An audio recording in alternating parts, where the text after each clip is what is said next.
నాకు దేనికోసం వస్తున్నాం? దేవుడి దగ్గరికి వెళ్ళి ఏమడుగుతున్నావు? బీఫ్ బస్తానా? ఓ ప్లేట్ టిఫినా?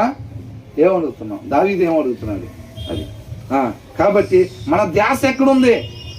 నీ ఆశ ఎక్కడుంది? నీ ఆశ ఏమై ఉంది? నీ కోరికలు ఏమై ఉన్నాయి? మన జీవితంలో మన ఉద్దేశాలు, మన ఇష్టాలు, నేను ఫలానాది చెయ్యాలి, నీ ఆత్రం ఏమై ఉంది? చెక్ చేసుకోవాలి ఒకసారి. అర్థమైందా? దేనికోసం నీ తపన? ఒకసారి పేపర్ పెన్ ఇంటికి వెళ్ళిన తర్వాత నేను నిజంగా ఏమేమి ఇష్టపడుతున్నా, నా జీవితంలో ఏమేమి జరగాలని కోరుకుంటున్నా అనేది ఒక పేపర్ మీద రాసుకోండి. అవి దేవుని నిజమైన విశ్వాసానికి ఉండాల్సినవి అయ్యానా, లేకపోతే నేను ఎంత సరి చేసుకోవాలి, ఏమేమి సరి చేసుకోవాలి అనేది మనం చెక్కింగ్ లేకపోతే అయిపోయిందంటే. బుద్ధి లేని కన్నికలు విడవబడిందే చెక్కింగ్ లేకపోవటం వల్ల. నూనె ఉందో లేదో చూసుకోకపోవటం వల్లే వాళ్ళు విడవబడ్డారు, అంతే, చెక్కింగ్ లేకపోవటం వల్లే. అర్థమవుతుందండి? అట్లా కాబట్టి మనం ఏం చేయాలి? చెక్ చేసుకునే వరకు ఉండాలి. Guide me in your truth and teach me, for you are God my saviour. నా రక్షకుడివి నువ్వే, నా రక్షకుడు నువ్వే గుర్తించాడు. గొప్ప ధన్యుడండి దావీదు. అవునా?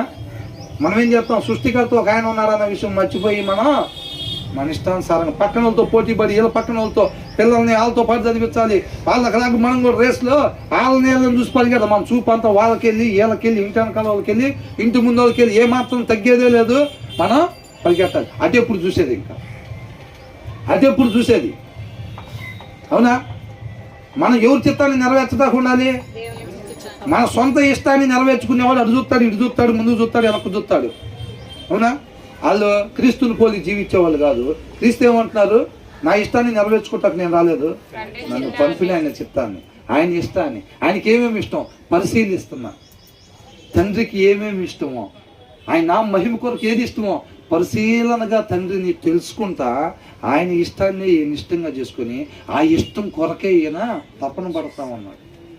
తపన పడుతున్నాడు, ఆయన సహాయాన్ని కోరుకుంటున్నాడు, ఆయన కృపను కోరుకుని ఆయన చిత్తాన్ని మాత్రమే నెరవేర్చ వచ్చామా వెళ్ళిపోయామనే కాదు, ఆయన నామాన్ని అట్లా మహింపరిచి వెళ్ళాలంటే. అర్థమవుతుంది? దానికోసం ఎట్లున్నాడు. మనకు కూడా ఎట్లుంది? మన ఇష్టాలు ఏమేమై ఉన్నాయి, మన ఉద్దేశాలు ఏమై ఉన్నాయి, మన తపన దేనికోసం పరిగెడదామని.